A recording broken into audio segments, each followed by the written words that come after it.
Regina Miller is 17 and pregnant. Once a promising student who had her sights on going to Cornell to become a veterinarian, she now spends her days waiting for her delivery date while the rest of her high school class meets to graduate.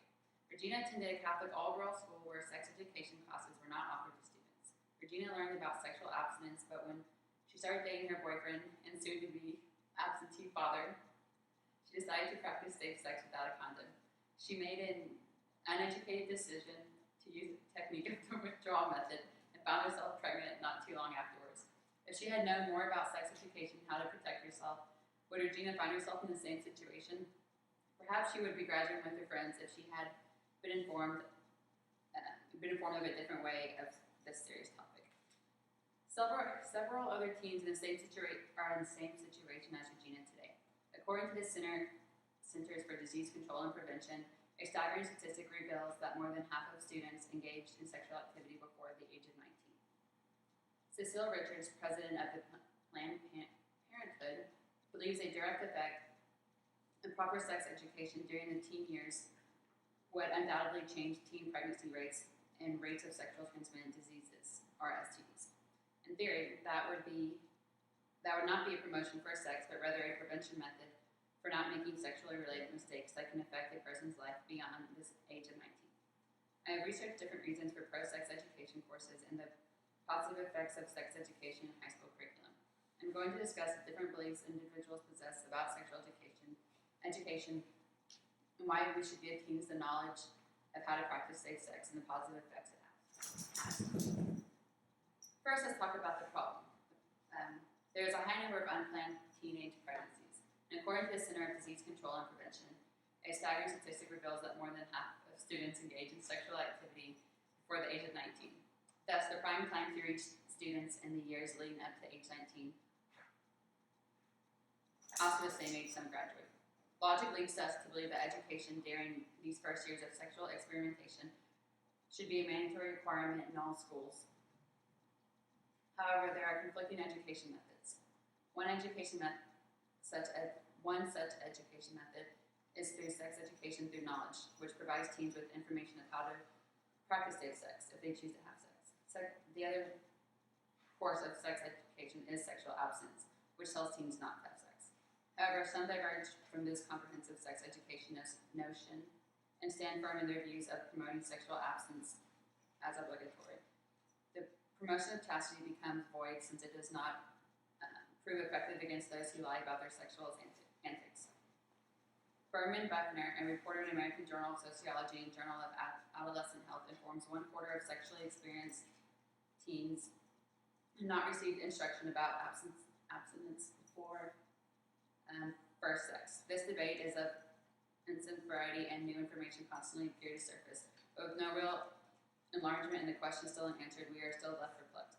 Should we be teaching sex education or sexual abstinence? Promotion of sexual education is a cause to a champion for a plethora of reasons that do not adhere to the reality that logic gives us about sexual activity, but public safety as well.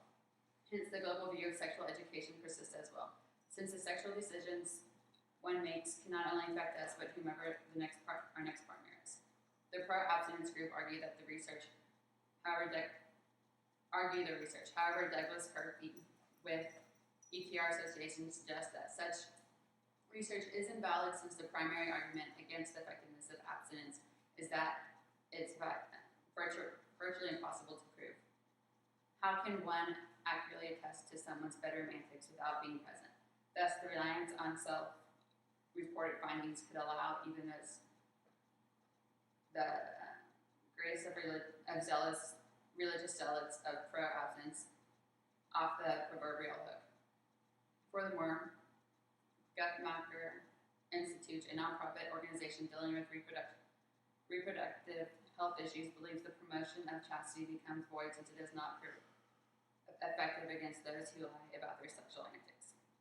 Berman Buckner, a reporter in the American Journal of Sociology and Journal of Adolescent Health, informs 1/4 of sexually experienced teens had not received instruction about abstinence before first sex. Cecile Richards, president of Planned Parenthood, remarked, abstinence-only programs keep teens in the dark and do nothing to help parents protect their child's health. We must support education programs that include information about abstinence as well as contraception.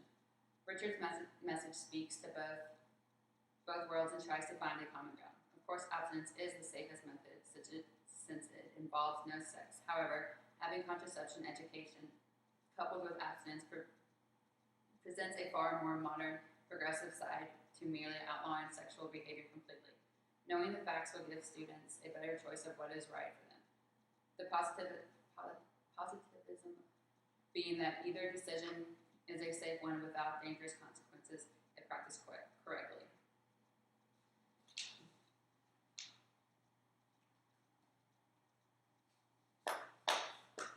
The House Senate Appropriations Committee rejected White House plans to increase abstinence-only funds by another $20 million for 2007, which suggests that the unfamiliarity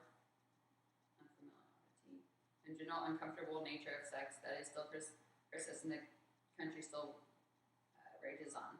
Pro-abstinence believes its side is going strong, but backlash persists. For example, Maine and California rejected federal abstinence funds targeted to school-based programs because restrictions on the use of grant money would have led schools to violate state mandate for comprehensive sex ed programs at high school levels. Support of sexual education programs, on the other hand, also has its champions. John Santali, professor of clinical population and family health at Columbia University, noted, many comprehensive sexual education programs are effective at getting kids to delay the initiation of sex, and no studies show that it encourages them to engage in sex. With concentrated research on the effectiveness of each program, one must question why we even debate over which program appears superior. With 94% of parents believing that sex education should include contraception, we are overwrought to answer why some schools implement in our previous president endorses sexual abstinence courses. However, the debate will not end anytime soon, especially with the religion in the mix and new information persistently surfacing. In 2007, Jay Santelli, a writer for the American Journal of Public Health, reported that approximately 14% of the decline in teen pregnancy between 1995 and 2002 was due to teens delaying sex or having sex less often, while 86% was due to an increase in sexually experienced teens' contraceptive use. The facts speak loud and clear, and it's no doubt that sexual education should not just be comprehensive but mandatory. If everyone in the world were given a gun and instructed not to fire, could society trust that to be the case? The answer is an empathetic no. Everyone on Earth has the potential to be sexually active, bearing an injury and handicap. In using this analogy, everyone therefore has a gun.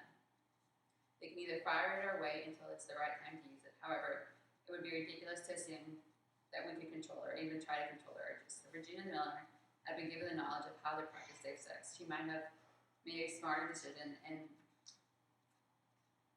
would be able to enjoy and be a part of her upcoming graduation, rather than watching from the sidelines.